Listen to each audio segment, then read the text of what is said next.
This is an article entitled Age. It was compiled by Richard Oakes and can be found in a book entitled Lessons of the Seventh Day.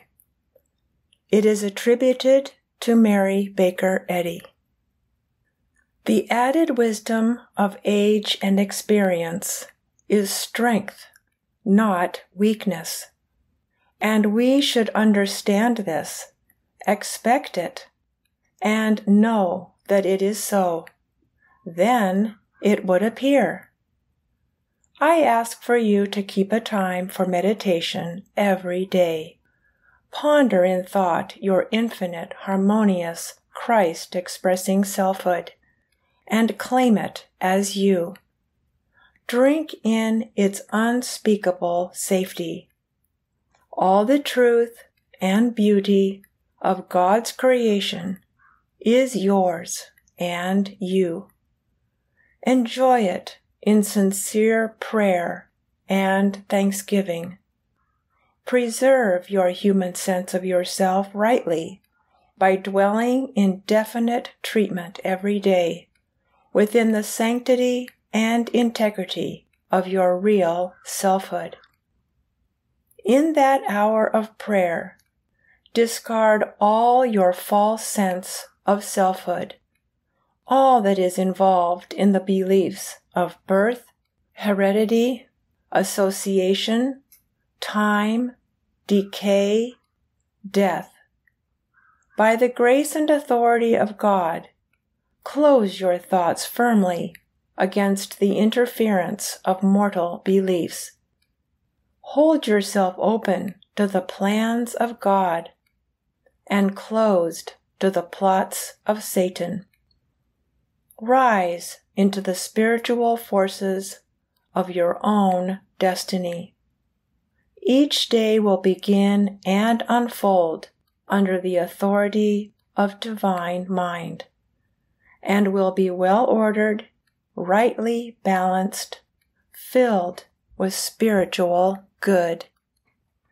This magnificent spiritual exercise of treating yourself in devoted prayer and praying for yourself will keep you in the secret place which is unknown to the senses and open to all that heaven holds for you.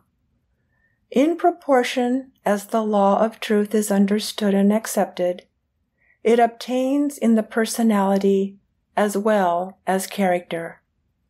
The deformities and infirmities said to be inevitable results of age, under the opposite mental impressions, disappear. You change the physical manifestations in proportion to your changed thoughts of the effects of accumulated years, expecting an increase of usefulness and vigor from advanced years, with as much faith as you look for decrepitude and ugliness. A favorable result would be sure to follow. Life is eternal and unchangeable and can never grow old, for time is not, and youth is immortal. You have always existed and always will exist, a perfect, complete, and finished work, a spiritual being, created of and by Spirit, and subject only to spiritual laws. You do now and ever must manifest the God life that is shining in you. It is working always in every part of your being, to will and to do. There can never be any loss of your faculties, for they are of soul and not of sense. The life and strength of which you are the constant recipient are indestructible and infinite, and nothing can prevent their inflow. You are governed and sustained by perfect love, in which there is no fear of helplessness or death. Your faith and trust in the omnipotent power of truth are perfect and unclouded, and you know that God is your sufficiency. Never was one of God's children palsied or helpless, for all his works are good and eternal. There is no mortal mind to say you are old or feeble. There is one infinite mind, which is the understanding of the truth of your being, and holds you in perfect harmony and health. Malicious animal magnetism haunts you with a personality all distorted by mortal suggestions, makes it hideous and hateful to you, and urges you to adopt this as being created by God. It suggests a mental picture of age, failing strength, failing memory, dim sight, dim hearing, withered skin, bent form, and every other suggestion to bolster up the lie of age.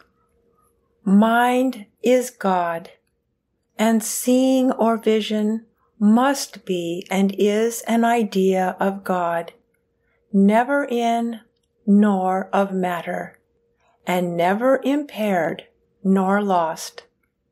This vision is your vision by reflection, and as long as you can see the truth of God, your vision is unimpaired, and you can prove it. Free yourself from the thought that you have lost your eyesight and that Christian Science can regain it for you. Instead, Christian Science is the truth about your eyesight, which was never lost. And as this idea appears as your consciousness, the belief of material or imperfect eyesight will disappear, and the idea of spiritual, perfect, indestructible intelligence will appear as the only sight of mind, therefore as the only sight of man or woman. Old age is just as much a claim to be overcome as cancer, or any other belief. Overcome the belief in it now. You have to do it sometime. God has just told me what age is. Age is God's open door to eternal truth. Said to Mrs. Ewing in July 1906, I am 85 years old today. I know that you are thinking, never record ages. And that is true. Never record ages in your appearance. Said to Calvin Fry as she looked towards Bow, New Hampshire, over there are the hills of Bow, where they say I was born. But I was not. I was born in mind.